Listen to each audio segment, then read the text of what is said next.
Okay, we've talked about different kinds of invertebrates. We've talked about sponges, who are filter feeders and are covered with tiny holes called pores. We've talked about cnidarians, which are things like jellyfish that have stingers.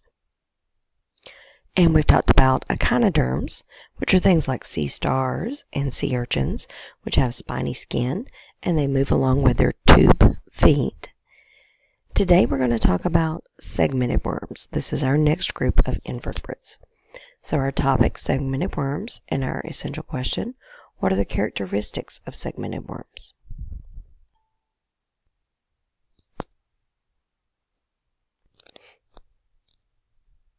Okay, so number one, segmented worm examples. Our two examples that you need to know are earthworms and leeches.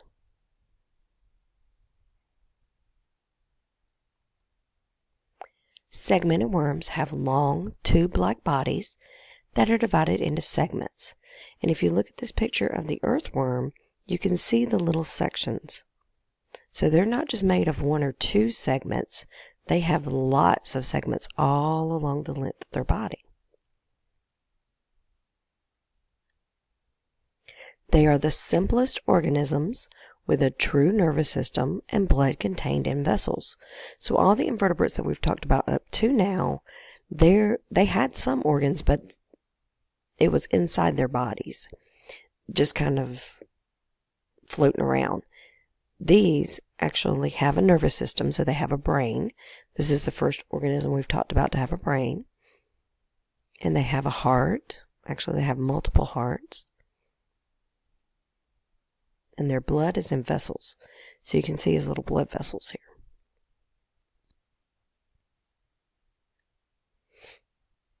A long digestive tube runs down the length of the worm's inner body.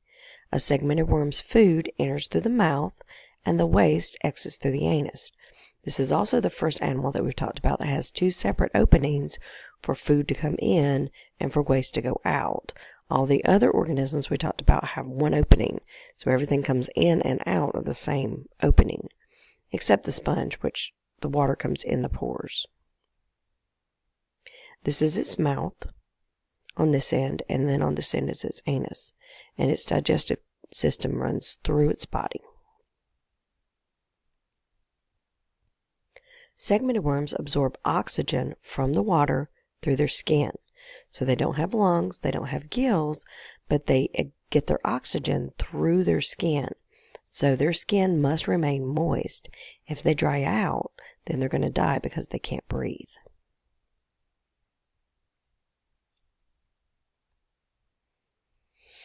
All right, adaptations for defense. Remember, an adaptation is anything that helps an organism survive in its environment. Defense is protection. So how do these segmented worms protect themselves? They can regenerate. Remember, that means to regrow body parts that are lost or damaged. So just like the echinoderms could regenerate, the segmented worms can also regenerate. Segmented worms are camouflaged in the soil. Now, camouflage is a new vocabulary word. Camouflage means to blend in. So their color blends in with their environment to make it hard for them to see. Segmented worms are camouflaged in the soil, so it's hard to see them. Segmented worms have hair-like structures called setae that allow them to anchor themselves in the soil. If you've ever tried to pull a worm out of the ground, it almost feels like it's holding on. Well, it is. It doesn't have arms or legs or anything to hold on with, but it has these tiny little hairs all over its body, and it uses those to grip onto the soil. And segmented worms' head and tail ends look alike, and that tricks predators.